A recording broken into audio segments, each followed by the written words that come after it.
In this video, I'm going to teach you how to redeem Roblox gift card from Microsoft Rewards. It's a very quick and easy process, so make sure to follow along. In this video, I'm going to showcase how you can find the Roblox gift card from the Microsoft Rewards page, and then I'm going to show you how you can easily redeem the Robux into your account.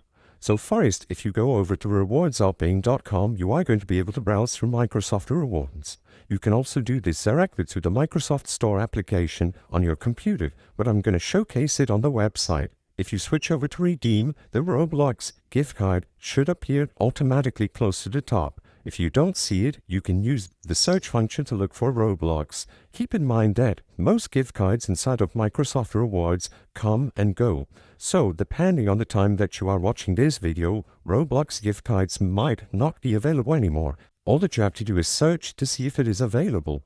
In here, choose the amount. You can choose 100, 200, 400, 800, and finally a maximum of 1,000 Robux. You can set it as a go if you still don't have the points, and if you do, this option is going to be redeem. So you just click redeem, follow the instructions on screen, and you are going to receive a digital code through your email. In order to redeem that code, all that you have to do is switch over to the Roblox website. You cannot do this process through the mobile app. And when you arrive at the website, sign into the Roblox account where you want to receive the Robux, click the Robux icon at the top right corner of the screen, and then redeem Roblox codes.